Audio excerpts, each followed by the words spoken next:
I think I was born and raised to think about ways to serve and how do you make a difference in the world. And my first half of my career was very much focused on doing that in uniform in the military, combat operations overseas, humanitarian operations in different locations. And the second half of my life has been focused on how do you bring innovation and entrepreneurship to bear on the world's problems. This, for me in particular, on sustainable technologies, is where can innovation help to change the game, change the dialogue in bringing healthier and more affordable resources to the world. So in my work at Flagship Ventures as an investor, I was involved in many different activities in biofuels and alternative chemicals, agriculture, alternative energy. And through all of that, water sat squarely in the center of each one of those equations, each one of those industries. So as an investor initially, and now as the CEO, we went searching for technology that we thought could be transformative to the world of water. We came across the technology that was the kernel and now has become the technology platform that Oasys has built a business around. Essentially, it's a new way to develop membranes so that membranes can treat the world's most abused industrial waters and move beyond treatment really into transformation, transforming those waters that have many chemicals and minerals and salts in them, but transform those back into a usable freshwater mode to try to address both the issue of freshwater scarcity, but also around the environmental impact of so many of these abused industrial water discharges. And so Oasys over the last 6 years has gone from an idea at a university now to a global company with operations here in the US and China, Australia, hopefully soon in India, the Middle East, Latin America. So these problems exist everywhere, which brings forward the challenge then of how do we as a Boston-based company not only innovate here, but how do we take that innovation and move it globally and solve global problems. We do that through collaboration here locally, but also with our partners globally in delivering these solutions. So I think water availability and wastewater are two sides of the same coin, really. So less than 1% of the world's water is fresh and accessible. 3% is fresh, but most of it's not accessible because it's frozen.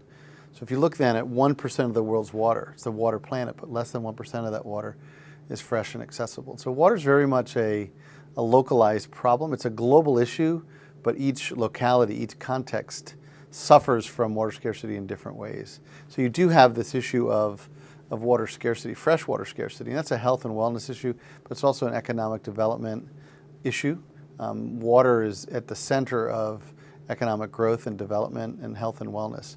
And without fresh water, we can't continue to grow, we can't continue to provide access to food, certainly to energy, and to fresh water that's important to our lives. Now, the other side of the coin is the wastewater issue. So we've had a mentality of use once, throw away in the water world. So there's significant amounts of water used in all industrial activities, agricultural activities.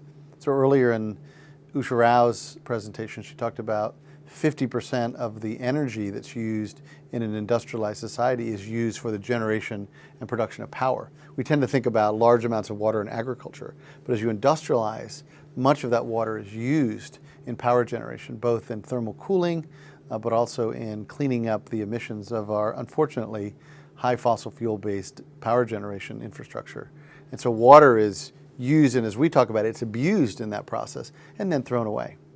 So you're taking fresh water, using it for an important activity, but now you're creating an environmental challenge and also a reduction of your overall freshwater. So we at Oasys believe that it's not about freshwater scarcity or about wastewater. It's about closing that loop and providing new ways, new methods, new business models for closing the loop and taking these wastewater streams, these abused industrial wastewater streams, closing the loop and allowing that water to be reused. Now that's a difficult technical problem because these waters are very challenging. So it requires new innovation, both on the technical side, but also new innovation in how we go to market with that technology.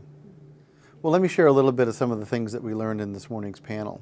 So we had a sort of a two-piece combined set. We had Usha Rao Manari, that's CEO of Global Water Development Capital Corporation, which is a Blackstone portfolio company, which is focused on deploying capital against these large water opportunities. And then we had a great cross-sectional panel where Usha took part. We had Nadav Efrati from Tesalitech, who's an entrepreneur and a technologist in the water industry. John Quealy, who's one of the leading water industry analysts and focused on public companies and the financial aspects of larger pure play water companies. And we had John Callahan, who represents a breadth of experience at the intersection of the commercial, the government, and the NGO and regulatory piece. So I brought those four together because it really is a system problem. There's no silver bullet.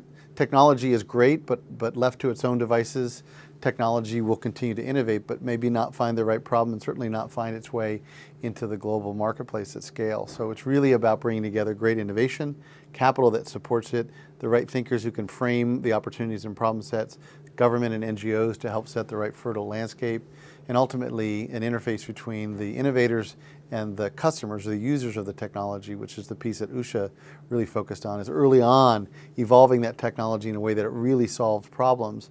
And by engaging the users early, we can try to shorten that adoption cycle. So I think it's absolutely imperative for us to solve these water crises that we think about not only new ways of developing technology, but new ways of engaging these multi-stakeholder problem sets, and especially engaging the technology providers with the technology users and figuring out how to make that all work. And then with that comes capital, and the government, I think, can create a fertile landscape, but ultimately set the right regulatory frameworks and move out of the way and let the vendors and the users together solve those problems in an effective way.